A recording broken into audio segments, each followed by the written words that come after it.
ॐ ज्ञानतिमिरन्दस्य ज्ञानाञ्जनशलाकया चक्षुरुन्मिलितं येन तस्मै श्रीगुरवे नमः।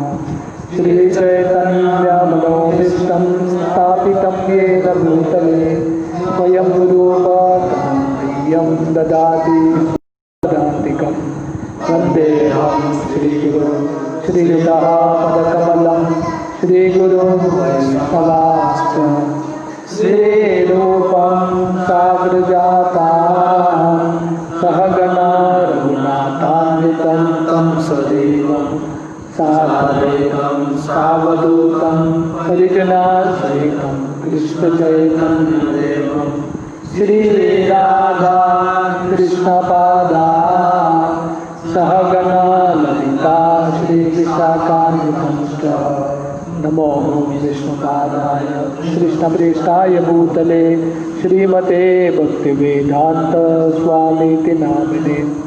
नमस्ते सरस्वती देवे गौरवाणी प्रचारिणे निर्विशेष शून्यवादी पाश्चात्यदेशतारिणे वंशाकल्पतरुश्च कृपा सिन्धुमेव च पतितानां पावनेभ्यो वैष्णवेभ्यो नमो नमः।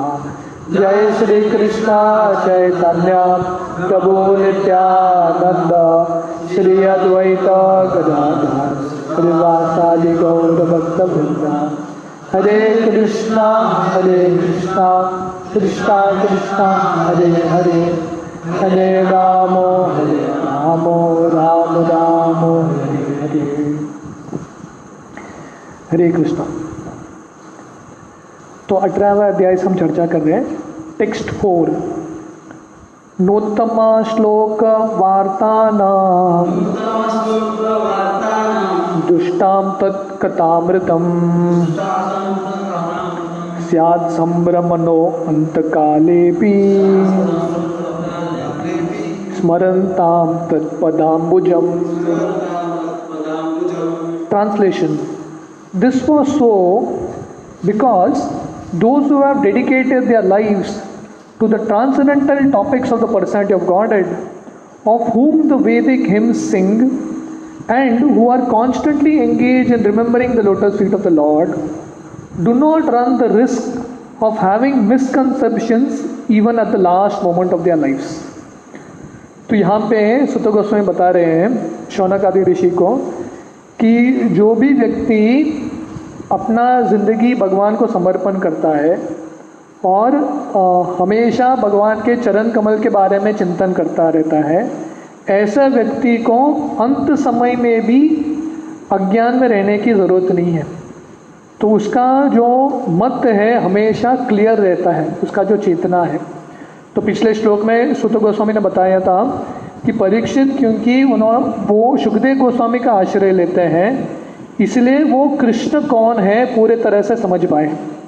तो वही टॉपिक को कंटिन्यू करते हुए परीक्षित महाराज का गुणगान करते हुए सुत गोस्वामी यहाँ पे बता रहे हैं कि क्योंकि परीक्षित ने पूरा ज़िंदगी समर्पण कर दिया कृष्ण को, इसलिए जब अंत समय पे ये तक्षक आने वाला था उनको ढसने के लिए, उनको मारने के लिए, परीक्षित का मति हमेशा कृष्ण में ही लगा रहा, विचलित नहीं हुआ। परिपोर्ट: The highest perfection of life is attained by remembering the transcendental nature of the Lord at the last moment of one's life. तो जिंदगी का परफेक्शन, सफलता कब है? अंते नारायण स्मृति, जब व्यक्ति अंत क्षण में अंत कालेव मामेवं स्मरण मुक्त्वा कलेवरम। तो भगवान बोलते हैं अंत काल में जो मेरा स्मरण करता है उसका ज़िंदगी सफल है। तो ये ज़िंदगी सफल है कि विफल है वो मापने का ये मापदंड है, अंत समय पे हम कृष्ण की स्मरण करते हैं कि नहीं। भजन करे साधन करे मृत्यु जान ले होई। तो भक्ति सिद्धांत सरस्वती बोलते थे कि आपने कितना भजन किया, कितना साधन किया, वो कब समझ में आएगा? अंत समय पे आप कृष्ण को याद करते हैं कि नहीं। This perfection of life is made possible by one who has learned the actual transcendental nature of the Lord from the Vedic hymns sung by a liberated soul like Shukadeva Goswami और someone in that line of disciplic succession. तो ये ज़िंदगी के सफलता को कौन प्राप्त कर सकता है? अंत समय में भगवान को कौन याद कर सकता है? जिसने वैदिक ग्रंथ सुने हैं। किसके मुख से? शुकदेव गोस्वामी या शुकदेव गोस्वामी के जो प्रतिनिधि है, जो शुद्ध भक्त हैं, जो परंपरा में आते हैं, इनके मुख कमल से सुनने से तभी व्यक्ति कृष्ण के बारे में समझ सकता है और ज़िंदगी को सफल बना सकता है। There is no gain in hearing the Vedic hymns from some mental speculator। तो जो व्यक्ति अपने मत के अनुसार, अपने बुद्धि के अनुसार कुछ अपना ही तात्पर्य बता रहा है, ऐसे व्यक्ति से भागवतम सुन के या वैदिक शास्त्र सुन के हृदय का परिवर्तन या ज़िंदगी सफल बनने वाला नहीं है। When the same is heard from an actual self-realized soul and is properly understood by service and submission, everything becomes transparently clear। तो तरीका क्या है? तरीका है जो भागवत है, जो भक्त हैं, जो परंपरा में आए हैं, उन्होंने साक्षात्कार प्राप्त किया है, ऐसे व्यक्ति से सुनने से और ऐसे व्यक्ति का नम्रता से सेवा करके तभी सही ज्ञान मिलेगा और जो अज्ञान है वो मिट जाएगा। जैसे गीता में भगवान बोलते हैं, तद्विद्धि प्रणिपातेन परिप्रश्नेन सेवया उपदेक्षन्ति ते ज्ञानम ज्ञानिनस्तत्वदर्शिना। तद्विद्धि प्रणिपातेन परिप्रश्नेन सेवया। तो ऐसे जो महान व्यक्ति हैं जिन्होंने आत्म साक्षात्कार पाया है, उनसे जाके प्रणिपात मतलब नम्रता से उनसे सुनना है, प्रश्न पूछना है और उनका सेवा करना है। जो ये भावना से करेगा उसका जो मत है, बुद्धि है, वो क्लियर हो जाएगा। क्या सही है क्या गलत है उसको समझ में आएगा। Thus a submissive disciple is able to live transcendentally and continue to the end of his life। तो इस तरह से जो शिष्य नम्र है गुरु के पास, अपने वरिष्ठों के पास, और नम्रता से सुनता है, सेवा करता है, तब वो जिंदगी भर ट्रांसेंडेंटली रह सकता है, आध्यात्मिक स्तर पर रह सकता है पूरे ज़िंदगी भर, और मृत्यु के बाद भी अपना आध्यात्मिक स्तर कंटिन्यू कर सकता है। तो ज़िंदगी भी सफल है उसका और मृत्यु भी सफल है। By scientific adaptation one is able to remember the Lord even at the end of life when the power of remembrance is slackened due to the dearrangement of bodily membranes। तो इस तरह से जो प्रैक्टिस करता है, regularly जो practice करता रहता है, उसके लिए आसान है अंत समय पे भगवान को याद करना। हाँ, तो कुलशेखर महाराज बोलते हैं हाँ उनके प्रार्थना में कि अंत समय पे भगवान को याद करना इतना आसान नहीं है, क्योंकि अंत समय में कफ भर जाता है कंठ में, कुछ ठीक तरह से दिखाई नहीं देता, बुद्धि चलता नहीं है।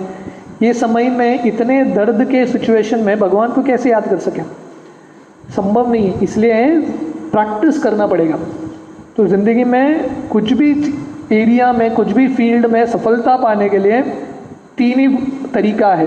वो क्या है? Practice, practice, practice. जब हम प्रैक्टिस करेंगे वही चीज़ में हम निपुण बनेंगे। For a common man it is very difficult to remember things as they are at the time of death, but by the grace of the lord and his bona fide devotees, the spiritual masters, one can get this opportunity without difficulty. तो साधारण व्यक्ति के लिए संभव ही नहीं है मृत्यु के समय पे भगवान को याद करना, कुछ भी चीज़ याद करना संभव नहीं है। हाँ, क्योंकि उसका पूरा बुद्धि नष्ट हो जाता है, कुछ भी काम नहीं चलता, मन बुद्धि। फिर भी जो संभव नहीं है वो संभव हो सकता है कब? जब भगवान की कृपा मिलती है और भगवान की शुद्ध भक्तों की कृपा मिलती है। जैसे यहाँ पे परीक्षित को मिला है, अंत समय पे कृष्ण ने परीक्षित की ज़िंदगी में सुखदेव गोस्वामी को भेजा और सुखदेव गोस्वामी की कृपा से अंत समय पे वो कृष्ण को याद कर पाए। तो वैसे ही अजामिल का स्टोरी आता है। अजामिल बचपन में उसने भगवान की भक्ति किया था, पर किसी कारणवश उसने गलत दृश्य देख लिया, उसके वजह से उसका मन भटक गया और पापमयी ज़िंदगी में लग गया। पर क्योंकि उसने बचपन में भक्ति किया था, भगवान ने उसको इतना बुद्धि दिया, उसका जो आखिरी पुत्र था उसने उसका नाम रखा नारायण।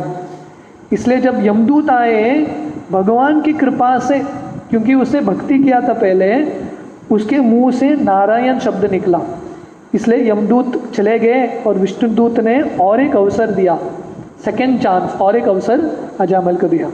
तो कहने का मतलब है जो मुश्किल है अंत समय पे भगवान को याद करना, वो आसान बनेगा जब भगवान की कृपा और उनके शुद्ध भक्तों की कृपा रहेगी। And it was done in the case of Maharaj Parikshit. तो ये महाराज परीक्षित के ज़िंदगी में ही हो गया। इसलिए सुत गोस्वामी वर्णन कर रहे हैं शौनक आदि ऋषि को कि महाराज परीक्षित कितने महान हैं कि अंत समय पे, राइट टाइम पे, जब उनका सबसे महत्वपूर्ण घड़ी है, कृष्ण ने उनके ज़िंदगी में शुकदेव गोस्वामी को भेजा। टेक्स्ट 5, तावत् कलिर्न प्रभवते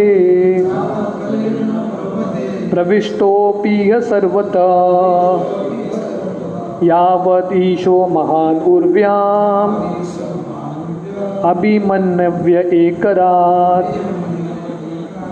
Translation: As long as the great powerful son of Abhimanyu remains the emperor of the world, there is no chance that the personality of Kali will flourish. तो सुत गोस्वामी बता रहे हैं कि जब तक अभिमन्यु के जो पुत्र हैं परीक्षित ये दुनिया पे राज्य करते हैं, तब तक कली का प्रभाव हो नहीं सकता ये राज्य में, संभव ही नहीं है। Purport: As we have already explained, the personality of Kali had entered the jurisdiction of this earth long ago, and he was looking for an opportunity to spread his influence all over the world. तो जैसे पिछले अध्याय में हमने चर्चा किया, कली का आगमन ऑलरेडी हो चुका था। कली का आगमन कब होता है? जब कृष्ण उनके धाम चले जाते हैं, उनका लीला समाप्त करके, उस समय कली का आगमन ऑलरेडी हो चुका है। और कली देख रहा है सही अवसर जब वो पूरे तरह से उसका जो प्रभाव डाल सकता है लोगों पे। पर जब तक परीक्षित थे वो कुछ कर ही नहीं पाया। But he could not do so satisfactorily due to the presence of Maharaj Parikshit.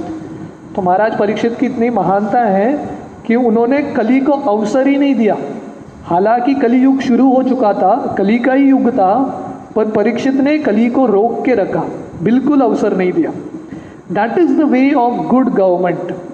तो राज्य करने का ये तरीका है, इतने अच्छे से शासन करो कि कली को और अधर्म को अवसर ही नहीं मिले। तो जब अवसर मिलेगा अधर्मों को और कली को, तभी कली घुसेगा। तो अवसर ही नहीं देना चाहिए। The disturbing elements like the person of कली will always try to extend their nefarious activities, but it is the duty of the able state to check them by all means. तो कली जो है उसका कार्य है हमेशा अपना जो अधर्मिक कार्य है वो बढ़ाने का प्रयास करते रहेगा। कलियुग में, कलियुग भर यही चलने वाला है। पर राज्य का, गवर्नमेंट का या जो नेता है उनका कर्तव्य है इसको रोकना। Although Maharaj Parikshit allotted places for the personality of Kali, at the same time he gave no chance for the citizens to be swayed by the personality of Kali. हालांकि परीक्षित ने कली को स्थान दिया, 5 स्थान हमने देखा पिछले अध्याय में, फिर भी परीक्षित ने ऐसा राज्य किया कि कली को अवसर ही नहीं मिला प्रवेश करने का ठीक तरह से। टेक्स्ट 6, यस्मिन् अहानि यर्हि एव भगवान् उत्सृज्य गाम तदेवेहानुवृतोऽसा अधर्म प्रभव कली। The very day and the moment the personality of God and Lord Shri Krishna left this earth, the personality of Kali, who promotes all kinds of irreligious activities, came into this world.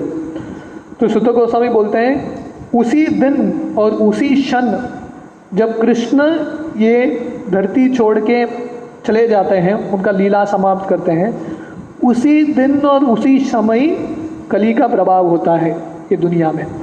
इसलिए जब कृष्ण का exit होता है, कली का entry होता है। Purport: the personality of Kali, the personality of Godhead and his holy names, qualities etcetera are all identical. तो ये इम्पॉर्टेंट है समझना कि भगवान और भगवान के नाम, भगवान का रूप, गुण, लीला भगवान से अभिन्न है। नाम नामिनो अभिन्नत्वम, इसमें फ़र्क नहीं है। जैसे प्रभुपाद बोलते हैं, अगर हमको प्यास लगा है, हम कोको कोला बोलेंगे, प्यास नहीं मिटने वाला है, सामने बॉटल चाहिए कोको कोला का, क्योंकि कोको कोला शब्द जो है और कोको कोला में बहुत फ़र्क है। पर भगवान ऐसा नहीं है, क्योंकि भगवान पूर्ण पुरुषोत्तम है और सर्वशक्तिशाली है, इसलिए भगवान का नाम और भगवान अभिन्न है। हम कृष्ण बोलेंगे तो कृष्ण का जो शब्द है, नाम है, और कृष्ण से कुछ फर्क नहीं है, दोनों एक ही हैं, अभिन्न है। The personality of Kali was not able to enter the jurisdiction of the earth due to the presence of the personality of Godhead. तो कली, जब तक कृष्ण थे ये धरती में, कली को अवसर नहीं मिला आने के लिए। And similarly if there is an arrangement for the constant chanting of the holy names, qualities, etc. with the person of Godhead, there is no chance at all for the personality of Kali to enter. तो वैसे ही अभी भी अगर हम प्रयास करेंगे कि निरंतर भगवान का हरिनाम चलता रहे या भगवान का कथा चलता रहे, भगवान का सेवा चलता रहे, भगवान के गुण के बारे में हम चर्चा करते रहेंगे, तब तक कली को अवसर नहीं मिलेगा आने के लिए। इसलिए श्रील प्रभुपाद का इच्छा था कि इस्कॉन के भक्त हमेशा बिजी होने चाहिए, हमेशा बिजी, सुबह से शाम तक कृष्ण सेवा में, कृष्ण कीर्तन में, हरि नाम में, कृष्ण कथा में कुछ न कुछ चलते रहना चाहिए। दिन भर बिजी रहेंगे तो कली को आने का अवसर नहीं मिलेगा। That is the technique of driving away the personality of कली फ्रॉम द वर्ल्ड। तो ये टेक्निक है, सीक्रेट है कली को इस दुनिया से भगाने के लिए। तो इसलिए ये हम प्रयास करेंगे तो कलियुग में भी सत्ययुग बन सकता है। कैसे? अगर हम निरंतर कृष्ण के संग में रहेंगे। In modernised human society there are great advancements of material science and they have invented the radio to distribute sound in the air. तो ये मॉडर्न साइंस के वजह से मनुष्यों ने बहुत सारा टेक्नोलॉजी प्राप्त किया है, जैसे रेडियो। आजकल लोग कितना रेडियो सुनते हैं पता नहीं, पर प्रभुपाद 1970s में जब प्रभुपाद ने लिखा उस समय रेडियो ही था। तो रेडियो में क्या होता है, आवाज़, वेव्स के द्वारा आवाज़ जाता है, सिग्नल कहीं और से आ रहा है, वो जो एंटीना है, स्टेशन है कहीं और है, हम किलोमीटर दूर बैठ के रेडियो का वेव प्राप्त कर सकते हैं, आवाज़ को। So instead of vibrating some nuisance sound for sense enjoyment, if the state arranges to distribute transcendental sound by resounding the holy name, fame and activities of the Lord, as they are authorized in the Bhagavad Gita or Srimad Bhagavatam, then a favorable condition will be created, the principles of religion in the world will be re-established, and the executive heads who are so anxious to drive out corruption from the world will be successful. तो इसलिए ये radio में या television में या internet में जो भौतिक इंद्र तृप्ति का जो शब्द है, ध्वनि है, चित्र है, वो छोड़ के अगर हम ये अरेंजमेंट करें, गवर्नमेंट ये अरेंजमेंट करे कि हमेशा निरंतर हरिनाम ही चलना चाहिए, कंटिन्यूस एक ही चैनल, भगवान का हरिनाम, चैनल चेंज करो तो भगवान का कथा, चैनल चेंज करो तो भगवान के गुण, यही चलना चाहिए। तो इससे क्या होगा, धर्म की स्थापना होगी और क्या होगा, जो नेता, उनका जो तीव्र इच्छा है कि राज्य से, देश से भ्रष्टाचार मिटना चाहिए, बहुत आसानी से मिट जाएगा। Nothing is bad if used properly for the service of the Lord. तो इस तरह से टेक्नोलॉजी गलत नहीं है, टेक्नोलॉजी बुरा नहीं है, अगर हम उसको भगवान के सेवा में उसको उपयोग कर सकें। इंटरनेट है, मोबाइल है, जो भी है भगवान के सेवा में उपयोग कर सकें तो टेक्नोलॉजी का सही उपयोग है। टेक्स्ट 7, नानुद्वेष्टि कलिम सम्राट सारंग इव सारभुक कुशलानि आशु सिद्ध्यन्ति नेत्राणि कृतानि यत्। Translation: Maharaj Parikshit was a realist, like the bees who only accept the essence of a flower. He knew perfectly well that in this age of Kali, auspicious things produce good effects immediately, whereas inauspicious acts must be actually performed to render effects. So he was never envious of the personality of Kali. तो यहाँ पे वर्णन आता है कि महाराज परीक्षित कैसे हैं, एक मधुमक्खी की तरह है, सारंग इव सारबुक। मधुमक्खी क्या करता है, सार लेता है, जो फूल है उसका जो एसेंस है मधु, सार उठाता है मधुमक्खी। तो इसलिए परीक्षित भी सारग्राही बन गए। तो हालांकि कलयुग में बहुत दोष है, उन्होंने कलियुग का सार उठाया। तो वर्णन आता है कि कलयुग में हम बुरा चीज़ जब करते हैं तभी उसका रिएक्शन, पाप का फल मिलता है, पर कलयुग में अच्छे चीज़ के बारे में सोचने से ही उसका फल मिलता है। तो कलयुग में बुरा भी है, पर इसका अच्छा क्या है कलयुग का, कि हम अच्छा सोचेंगे तो भी फल मिलेगा, पर बुरा करना पड़ेगा तभी उसका पाप लगेगा। तो ये कलयुग की स्पेशलिटी है। Purport: the age of Kali is called the fallen age. तो कली सबसे पतित, गिरा हुआ युग है। In this fallen age, because the living beings are in an awkward position, the supreme lord has given some special facilities to them. तो क्योंकि सबसे पतित युग है और सबसे गिरे हुए जीव है कलयुग में, जिनका कोई होप ही नहीं, आशा ही नहीं है उद्धार होने का, ऐसे जीव पड़े हैं कलयुग में, इसलिए भगवान उनको स्पेशल फैसिलिटी देते हैं। इतना नहीं, स्पेशल फैसिलिटी नहीं देंगे तो इन लोगों का उद्धार कभी नहीं होगा। So by the will of the lord, a living being does not become a victim of a sinful act until the act is actually performed.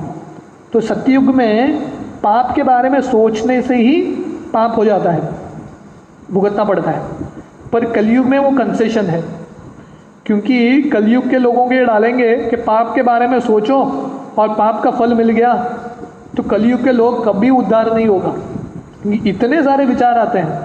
तो इसलिए कलयुग का कंसेशन क्या है, भगवान ने कृपा करके दिया है, जब तक पाप करते नहीं हैं तब तक उसका फल नहीं आता। On the contrary, a living being in this age is awarded with the results of pious acts simply by thinking of them. तो पाप करना पड़ता है कलयुग में तभी पाप लगता है, उसके बिल्कुल विपरीत पुण्य कार्य के बारे में सोचने से ही उसका फल मिल जाता है कलयुग में। तो बैठ के हम ध्यान भी करेंगे कलयुग में, उसका फल मिल जाएगा। महाराज Parikshit, being the most learned and experienced king by the grace of the Lord, was not unnecessarily envious of the person of Kali, because he did not intend to give him any chance to perform any sinful act. इसलिए यहाँ पे सुध गोस्वामी बता रहे हैं, क्योंकि परीक्षित सबसे बुद्धिमान है और बहुत दक्ष है, इसलिए वो कली से ईर्ष्या नहीं करते, उनको गुस्सा नहीं आता, क्योंकि उनको पता है कि कलयुग का कुछ तो अच्छा है, और वो ऐसा अपना राज्य चलाते हैं कि कली को अवसर ही नहीं मिला प्रवेश करने का।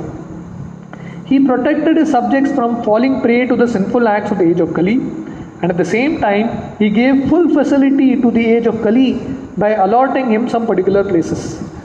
तो परीक्षित ने कली को अवसर दिया, जगह दे दिया रहने के लिए, फिर भी उन्होंने पूरा प्रयास किया कि उनका जो प्रजा है कोई भी कली के प्रभाव में नहीं आना चाहिए। At the end of Srimad Bhagavatam, it is said that even though all nefarious activities of the personality of Kali are present, there is a great advantage in the age of Kali. तो भागवतम के अंत में specially 12वें स्कंद में कलियुग के अलग अलग लक्षण का वर्णन आता है। कलियुग में इतने सारे पाप होने वाले हैं, इतना बुरा है, पर भागवतम में ये भी वर्णन आता है कि एक गुण है कलियुग का, वो क्या है, कीर्तनादेव कृष्णस्य मुक्त संग परम व्रजेत। कले दोष निधे राजन अस्ति एक महान गुण कीर्तनादेव कृष्णस्य मुक्त संग परम व्रजेत। तो सुखदेव गोस्वामी इतना सब बुराई कलयुग के बारे में बताते हुए बोलते हैं कि एक महान गुण है कलयुग का कि भगवान का हरिनाम करने से ही मुक्ति की प्राप्ति होगी। One can attain salvation simply by chanting the name of the Lord. तो कलयुग में मोक्ष प्राप्त करने का और भगवान को प्राप्त करने का तरीका बहुत सरल है। वो क्या है? सिर्फ मुंह खोल के हरिनाम लेना है बस। Thus Maharaj Parikshit made an organized effort to propagate the chanting of the Lord's names, and thus he saved the citizens from the clutches of Kali. तो महाराज परीक्षित को समझ में आया कि कलयुग से बचने का एक ही तरीका है, कलयुग का गुण वो क्या है? हरिनाम। तो इसलिए उन्होंने ऐसा अरेंजमेंट किया कि निरंतर लोग हरिनाम का जप कर रहे हैं, और जहाँ पे हरिनाम है वहाँ पे कली का प्रवेश हो ही नहीं सकता। It is for this advantage only that great sages sometimes wish all good for the age of Kali. तो ये कलयुग के ये एक गुण के वजह से, कौन सा गुण?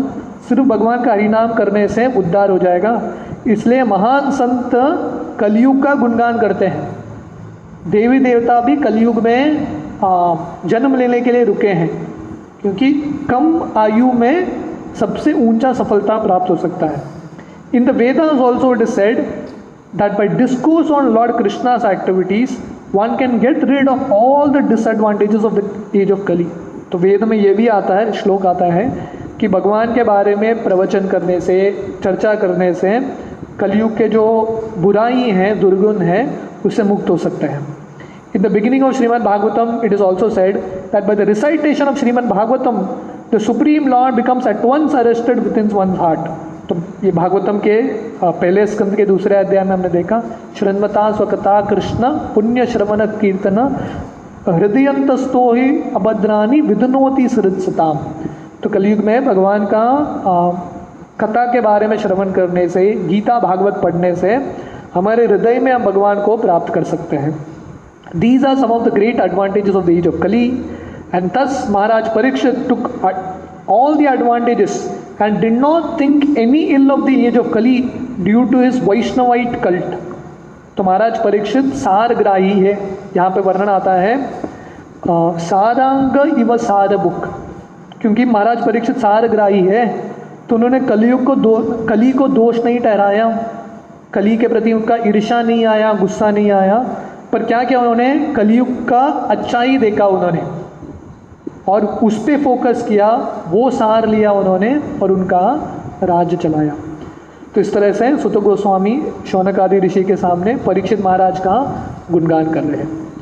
तो हम टेक्स्ट 8 से कल सुबह चर्चा करेंगे। हरे कृष्णा।